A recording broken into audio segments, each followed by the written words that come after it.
let me tell you something, New Yorkers. Never in my life have I had a problem that I did not see an ending to. I don't see an ending to this. I don't see an ending to this. This issue will destroy New York City. I should only advocate for one type of New Yorker or all New Yorkers?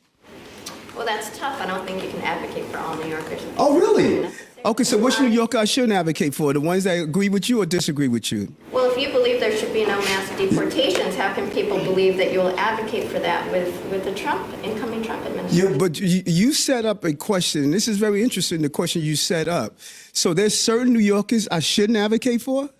New York City Mayor Eric Adams is starting to accept the reality here, guys. The reality that there's a problem in his city of New York, a problem that's not as clear to the hosts of The View. You see, these ladies have been striking out left and right ever since the country elected Donald Trump as president. They're still hung up on issues that push the Democratic Party out of the White House. And it's a simple truth that Adams explained to them, especially with New York slowly turning red. Watch. Now, the country is unpacking the results of the election. Yes.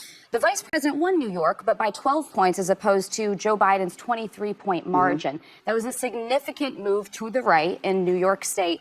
What do you attribute and you actually stated that you think, you said the far left agenda is backfiring. What do you attribute the decline in support among Democrats in New York to, and what are Democrats getting wrong? Well, okay, first I want to go back to your original comment.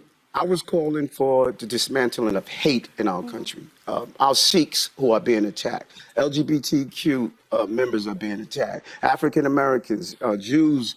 I say let's dismantle the hate. And what you saw in this city, in this election, where you saw a shift and the state becoming redder, is because we stopped talking about working class people issues. When mom and pops are afraid, I can't pay my college tuition. The rent is too damn high. Healthcare is too expensive.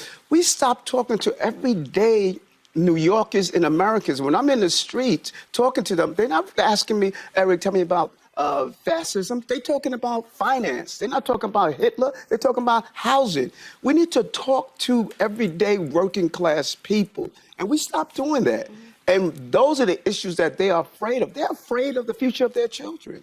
You know, I realized something with this show. It's possible that they actually contributed more to Trump winning than they would like, because they're a great example of leftist stereotypes. Because if you listen to what Eric Adams said, you would realize that it's common sense. This show, along with many others, talked about Trump being Hitler and fascist. Meanwhile, they provided nothing for voters to look forward to. They were highlighting Kamala Harris as not Donald Trump. Remember the Never Trumpers? Straight up Trump derangement syndrome. But this is all they had. Joy Behar listened to everything that Eric Adams said and still responded with this. Watch. But the Democratic Party was addressing most of those issues with the infrastructure bill, for example, and keeping Medicare and Social Security safe. Why would they vote for the party that will hurt them? I didn't get that. Well, you know, part of the business of campaigning is getting your message out and being clear on your message. Even the experts in their party were saying, get back to the message.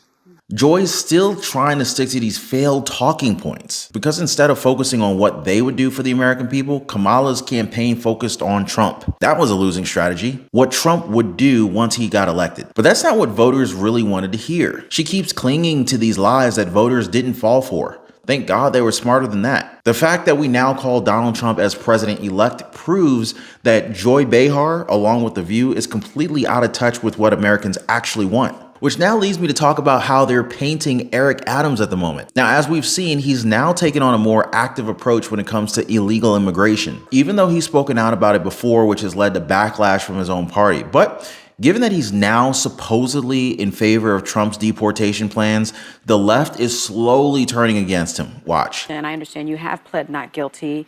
You continue to run the city. But critics are suggesting that you have recently embraced Trump, perhaps because you want either the charges dropped or perhaps a pardon from President-elect Trump.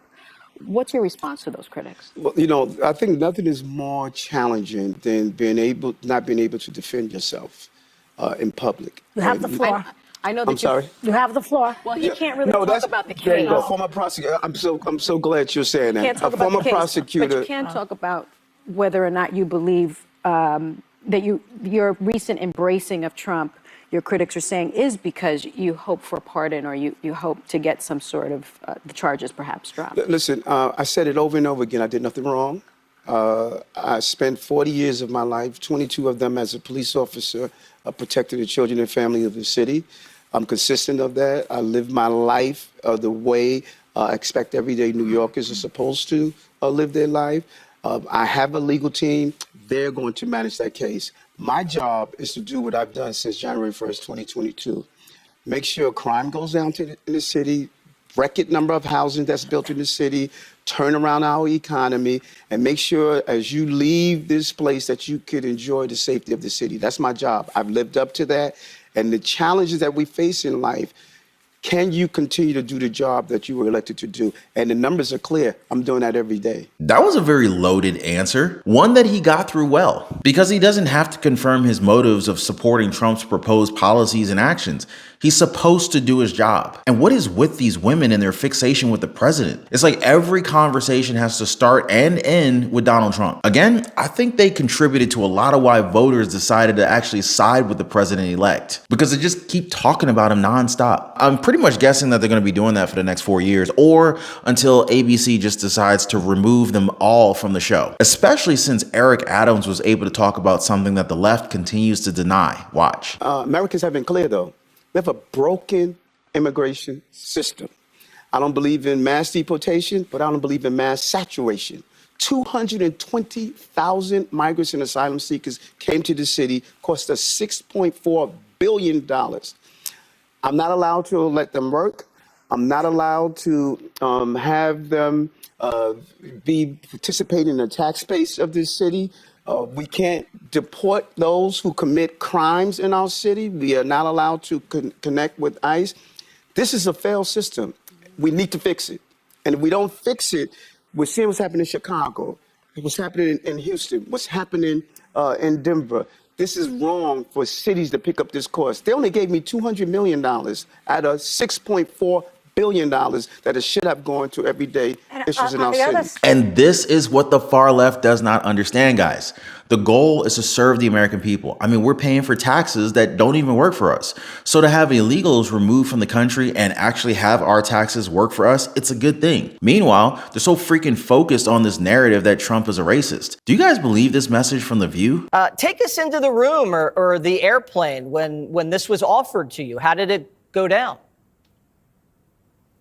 We had a great conversation and talked a little bit about the work that needs to be done. And I was grateful and honored to accept President Trump's offer to serve our country and support his objective to defend the safety, security, and freedom of the American people as the Director of National Intelligence. How do you think foreign capitals are taking your nomination and the nomination of other people in the national security apparatus?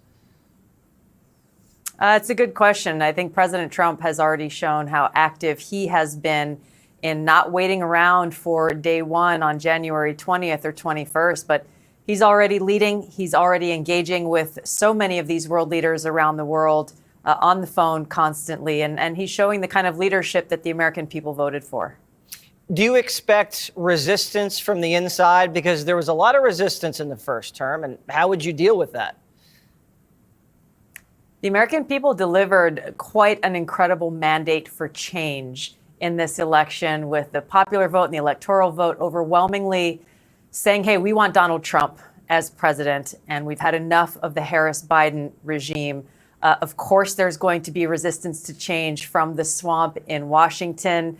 I think that's kind of the point. The American people are saying, hey, stop looking at yourselves, stop focusing on your own power, your own position, your own bank accounts. How about we have leaders in Washington who are actually looking out for the American people? And on every issue across the board, that's really what it comes down to with what President Trump is trying to accomplish is we have to make sure that our government puts the interests of the American people first. Now, I just want to remind you guys that Tulsi Gabbard was placed on a terror watch list by this current administration. And now she's about to head the entire intelligence unit of our country. Also, she was getting this criticism from her previous party, calling her, as you heard on The View, a Russian plant. a conspiracy theory at best with nothing to lean on. But even with all of that, John Bolton said that both Tulsi and Gates, they should be fully investigated by the FBI before taking any place on Trump's cabinet. Now, as you guys may already know, Matt Gaetz has been nominated to be our next attorney general, something that has the establishment very worried. Watch. I don't think either she or Matt Gaetz ought to have a confirmation hearing until they have both had full field FBI investigations. Why do you then think? I think the Chinese would say FBI investigations maybe into they are Gabbard? serious. I think so, given the Russian propaganda that she has espoused over the past period of time. I think she's a serious threat to our national security. I think Republican senators should reject both of them. Would any of you guys trust the FBI investigation at this moment? The same FBI that's missed key information regarding 2 assassination attempts on President Trump? This is proving something, though. The more of these people within the swamp that come out angry about these nominations, the more that we know that Trump is probably right about his picks, and that these are the very people that he should probably be placing in his cabinet. Obviously, Elon Musk has played a huge part. Obviously, he paid it $44 billion. Do you see that as a good investment in the future of free speech? Well, as an investment, it wasn't a good investment because it's valued now at 11 to 12 billion. But that doesn't matter. What he did do is keep alive the concept of free speech, because in a democracy, you're always dealing with 2.5% lunatic fringe. The cost of freedom of speech is the lunatic fringe. The minute you try and shut down the lunatic fringe, you're moving away from the concept freedom of speech. Everybody has a voice. You may not like what they say, but because they're part of the narrative, that is the core and the DNA of democracy. And so many ideas get tested, some get thrown out.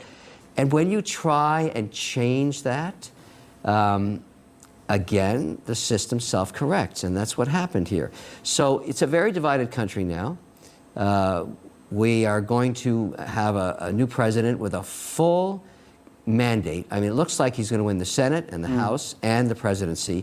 You can get a lot done for the first 2 years when you control everything. So here's a good question. Is it a bad idea to place 2 billionaires as part of Trump's team? Because the president-elect feels that these two can do wonders together. Now, looking back at Elon Musk's acquisition of Twitter, many people fear that the treatment will be the same. Twitter, now known as X, has lost around 90% of its workforce. With X being one of the biggest platforms for news in 2024, I would say that Elon Musk did pretty well with managing the social media platform. Others, though, within mainstream liberal media are not looking forward to Elon Musk or Vivek Ramaswamy having anything to do with the government. Cutting waste and inefficiency in federal government is something that many presidents have promised, and many Americans would like to see. But what would Elon Musk's managerial style do in a federal government context? Well, a lot of it is jazz hands around him, and some of it's chaotic, some of them are run well, but he's always got someone behind them. Like at SpaceX, it's a woman named Glenn Shotwell or other executives. And often he comes in and he just, overthrows trash cans and says, everybody, we're going to do everything differently. That's something he does a lot. I don't think you can do that in government. At SpaceX, they've blown up a lot of rockets to get to where they are. I'm not so sure you can blow up things in the federal government quite as easily without some impact. And so it's not this thing as running a company where you have fiat to do everything. So I think what she's trying to say here is that Elon Musk is basically a guy who takes the credit while others work, which really isn't the case because none of us are actually 100% aware of what happens behind these companies. What we do know is that Elon Musk has a grasp of everything that's going on within SpaceX, Tesla, and X. He actually knows what he's doing. What Kara is trying to do is to downplay Elon Musk's role in all these companies. Even talking about blowing up rockets while SpaceX literally brought a rocket ship back to Earth in one piece. Something that's never been done before. Now, I also do want to note that Elon Musk, Vivek Ramaswamy, and of course Trump, they all have something in common. They prefer having people who are capable around them. People who are smart and who are able to do things that nobody else can, which she confirmed by saying all of that about a billionaire. But since Elon Musk brought back the First Amendment on X, they're pissed. Well, guys, the great wealth transfer is in full effect. And, whether it's Donald Trump that ends up winning the election or if it's Kamala Harris, oh God, we're in a world of a pickle, as my grandfather would say. Our freedoms are being stolen, guys. Credit card companies are out to get us. And if you don't understand the game, well, you end up getting played by the game. Now, if you're anything like me, guys, you know, you were probably out of shape, maybe in debt, living paycheck to paycheck, and just feeling like the system is just completely taking advantage of you. I remember for a long time, I could rarely ever get any time to spend with my wife. And it's kind of funny because where I used to work with a lot of married men. And a lot of those married men would always complain about their spouses as if they really just didn't even like their spouses, which is sounding like a pretty horrible situation. But that was the case for many of them. They didn't like who they were married to.